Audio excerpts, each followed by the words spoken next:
గ్రామస్తుల అభిప్రాయ సేకరణలో గమనించిన అంశాలు ఏంటంటే ఇక్కడ మైనింగ్ చేయడం వల్ల డస్ట్ పొల్యూషన్ వస్తుంది.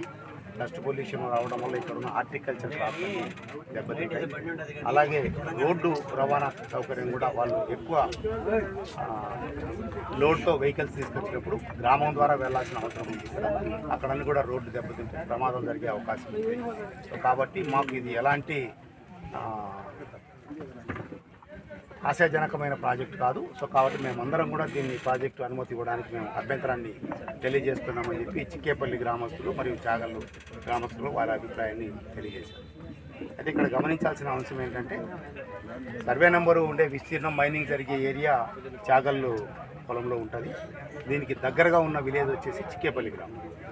ఏదైనా ఒకవేళ రేపొద్దున కండిషన్స్తో పర్మిషన్స్ గవర్నమెంట్ ఇచ్చినా కానీ ఎఫెక్ట్ అయ్యే విలేజ్ వచ్చేసి చిక్కేపల్లి గ్రామానికి సంబంధించిన రైతులు వారి పొలాలు డస్ట్ వల్ల కావచ్చు లేదా ట్రాన్స్పోర్ట్ వల్ల కావచ్చు ఇబ్బంది జరుగుతుంది.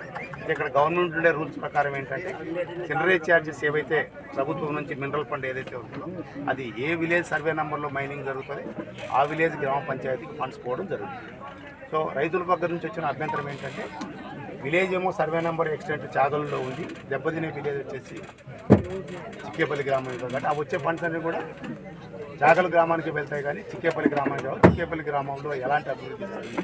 పైగా మేము రైతులం అందరం కూడా మా పంటల హార్టికల్చర్ పంటలన్నీ కూడా నష్టపోతాం. కాబట్టి మేము దీన్ని ఈ ప్రాజెక్టుకు అభ్యంతరం తెలియజేస్తామని చెప్పి రికార్డ్ చేయడం జరిగింది. విలేజ్ అన్నీ కూడా వాళ్ళుగా అర్జీ కూడా ఇస్తామని చెప్పి చెప్తున్నారు. ఆ తర్వాత మరి ఒక 4 రోజుల తర్వాత లేదా వారం తర్వాత కానీ ఒక మీటింగ్ ఏర్పాటు చేయమని చెప్పి కూడా రైతులు రిక్వెస్ట్ చేస్తున్నారు. దాని ప్రకారం కలెక్టర్ గారు అనుమతి తీసుకొని మళ్ళొకసారి గ్రామస్తులతో అందరితో కూడా గ్రామంలో ఒక మీటింగ్ ఏర్పాటు చేసి తర్వాత వారి అభిప్రాయాలు తీసుకొని వాళ్ళకు జరగబోయే నష్టం అంటే ఇక్కడ వాళ్ళు ఏమంటున్నారంటే పంటలు నష్టపోతాయి అనేది చాలా చోట్ల మైనింగ్ జరిగేటప్పుడు జరుగుతున్న వాస్తవాలు.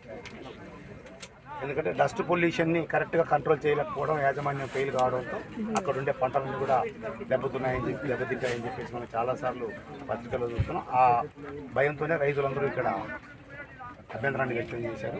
అలాగే బోర్లలో నీళ్లు తగ్గుతాయని రైతులు అభ్యంతరం చేశారు. అయితే అది వాస్తవం కాదు. బోర్లలో ఎందుకంటే ఇది ఓపెన్ కాస్ట్ మైనింగ్ కాబట్టి బోర్లలో అప్ ఏరియాలో కొండ ప్రాంతంలో మైనింగ్ జరుగుతుంది కానీ గ్రౌండ్ లెవెల్లో జరగదు కాబట్టి బోర్లకు ఎలాంటి అభ్యంతరం నీటి ఎద్దడి అనేది కానీ ఇంకోటి కానీ ఉండదు.